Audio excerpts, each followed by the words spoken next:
Hi students, welcome to Hindi Vikas YouTube channel. Last class we have to discuss about a noun. Now today we are going to learn pronoun. Pronoun ni హిందీలో సర్వనామము అని అంటాము, తెలుగులో కూడా వచ్చేసి సర్వనామము అని అంటాము. सर्वनाम की परिभाषा क्या है? संज्ञा के बदले जिन शब्दों का प्रयोग करते हैं उसे सर्वनाम कहते हैं. In English, pronoun is a word. In English, pronoun is a word which has used instead of noun is called pronoun అంటాం. అంటే సంజ్ఞ వచ్చేసి నామవాచకంకు బదులుగా ఏవైతే పదాలను వాడతామో వాటిని వచ్చేసి మనము సర్వనామము అని తెలుగులో అనడం జరుగుతుంది. ఇంకా చెప్పాలంటే ఒక పేరాగ్రాఫ్ ద్వారా మనం చదువుకోవడానికి ప్రయత్నం చేసాం. राजेश नामक एक बालक था. राजेश एक दिन जंगल जा रहा था. राजेश को वहाँ जंगल में सोने का सिक्का मिला. राजेश ने सोचने लगा, ये सोने का सिक्का मेरे तो है ही नहीं, इसे क्या करूँ रख के कहकर राजेश आगे बढ़ा. राजेश को रास्ते में एक साधु मिला. यहाँ पर हमें राजेश शब्द का प्रयोग बार बार किया है, लेकिन यहाँ पे राजेश बार बार करने की जरूरत नहीं है. राजेश नाउन के बदले, राजेश संज्ञा के बदले जिन शब्दों का मतलब राजेश नामक एक लड़का था. वह एक दिन, संज्ञा के बदले वह एक दिन जंगल जा रहा था. उसको रास्ते में एक सोने का, राजेश को, उसको मतलब किसको, यहाँ पे उसको मतलब राजेश को, जंगल में क्या मिला? सोने का सिक्का मिला. वह आगे बढ़ा. रास्ते में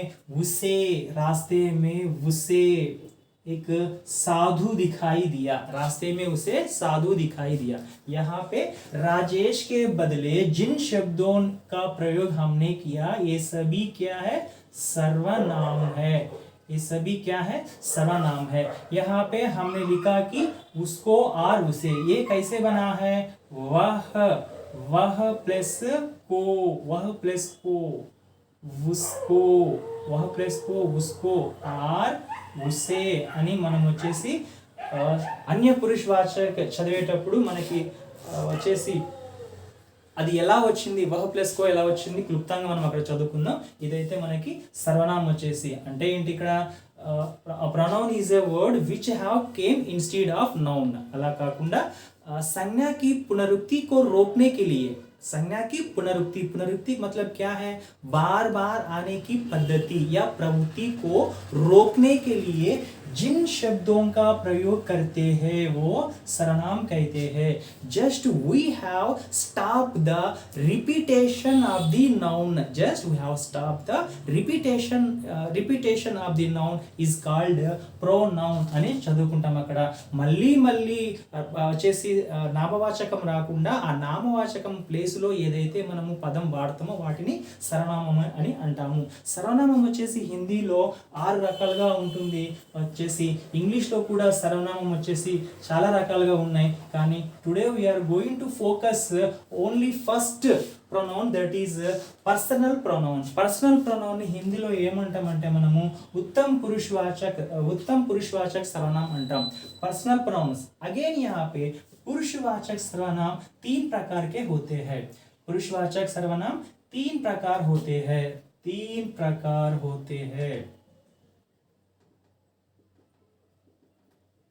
पुरुषवाचक सर्वनाम 3 प्रकार होते हैं. That means personal pronoun has 3 types. The first one is उत्तम पुरुष, इसी को इंग्लिश में कहते हैं first person. The second one is second person, that means Hindi में हम कहते हैं मध्यम पुरुष. The third one is third person, we are called in Hindi अन्य पुरुषवाचक सर्वनाम कहते हैं. ఫస్ట్ వచ్చేసి మనకు ఉత్తమ్ పురుష్. ఉత్తమ్ పురుష్లో ఏముంటుంది, వక్త అప్నే శ్రోత అప్నే నామ్ కే బదిలే స్పీక్ అంటే చూడండి, వక్త మాట్లాడేటప్పుడు తన పేరుకు బదులుగా ఏవైతే పదాలు వాడతాడో వాటినే వచ్చేసి మనము ఉత్తమ్ పురుష్ వాచక్ సర్వనామ్ అని అంటున్నాం. ఇక్కడ శ్రోత తను మాట్లాడేటప్పుడు ఏవైతే పదాలు తన పేరుకు బదులుగా ఏవైతే పదాలు వాడతారో వాటిని వచ్చేసి మనము ఫస్ట్ పర్సన్ అని అంటాం ఇంగ్లీష్లో. ఐ అంటే వచ్చేసి సింగులర్, నేను అని అర్థం. ఇక్కడ ఐ అంటే నేను, ఐ అంటే నేను. వి అంటే మేము, వి అంటే మేము. అంటే తన గురించి తను మాట్లాడుకునేటప్పుడు తన పేరు కాకుండా ఏవైతే పదాలు యూజ్ చేస్తాడో వాటిని వచ్చేసి మనము ఫస్ట్ పర్సన్ అంటాం. ఇంగ్లీష్లో వచ్చేసి మనము first person represent that person speaking అని చెప్తాం అక్కడ. నెక్స్ట్ వచ్చేసి మనకు మధ్యం పురుష వాచక్ సర్వనామం. మధ్యం పురుష వాచక్ సర్వనామం ఇంగ్లీష్లో సెకండ్ పర్సన్ అంటాం.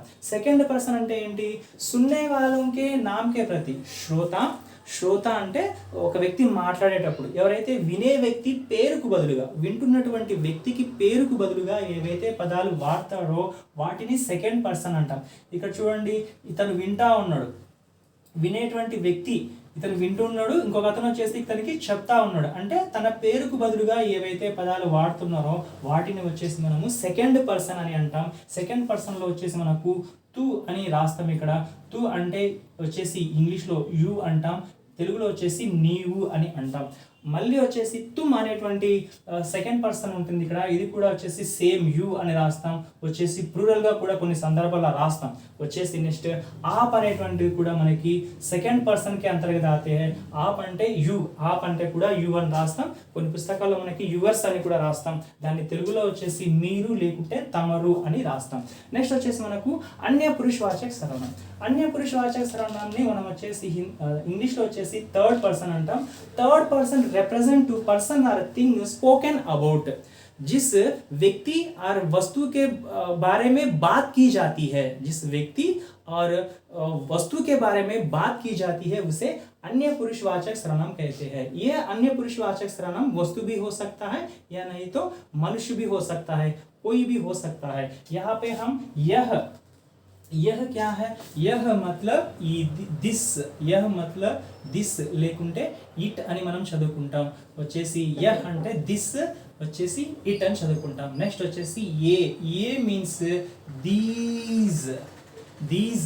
దీస్ అని మనం చదువుకుంటాం. యహ్ అంటే ఇది, ఏ అంటే ఇవి అని మనము తెలుగులో చదువుకుంటాం. ఇది వచ్చేసి अन्य पुरुषवाचक सर्वनाम के अंतर्गत आते हैं. వచ్చేసి నెక్స్ట్ వచ్చేసి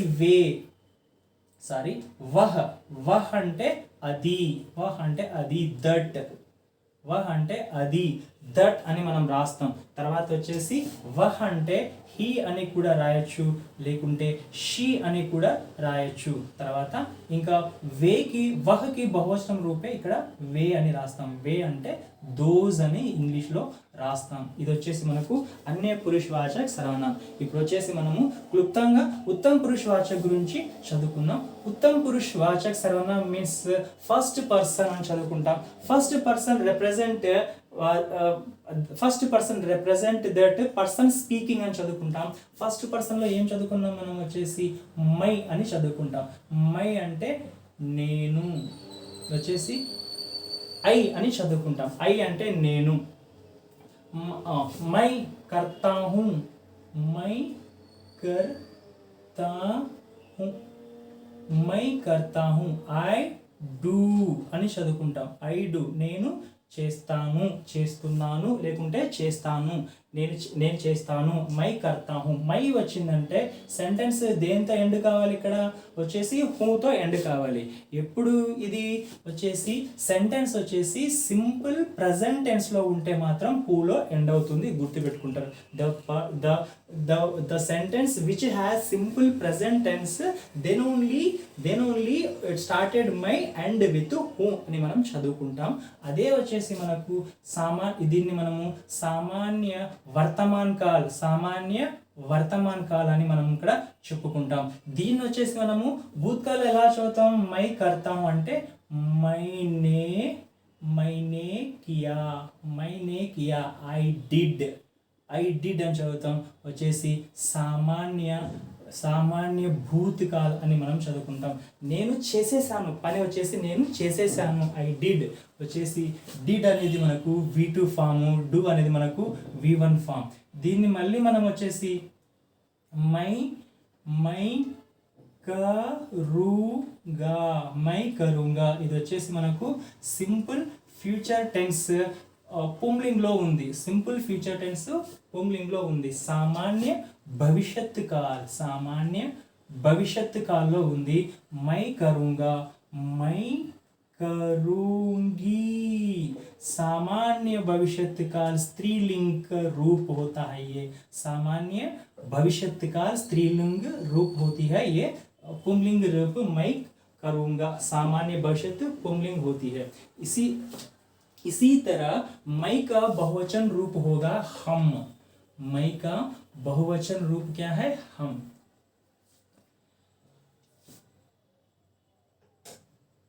हम करते हैं डॉट. हम करते हैं మేము చేస్తున్నాము అని తెలుగులో అంటాం. దీన్ని వచ్చేసి మనము ఐ డూ అని రాస్తాం. ఇది వచ్చేసి మనకు సామాన్య వర్తమాన్ కాల్ వచ్చేసి సింపుల్ ప్రజెంట్ టెన్స్ అని రాస్తాం. దీన్ని సింపుల్ పాస్ట్లో ఎలా రాస్తాం? हमने किया వచ్చేసి సింపుల్ పాస్ట్ సామాన్య భూత్ అని మనం చదువుకుంటాం. దీన్నే వచ్చేసి हम करेंगे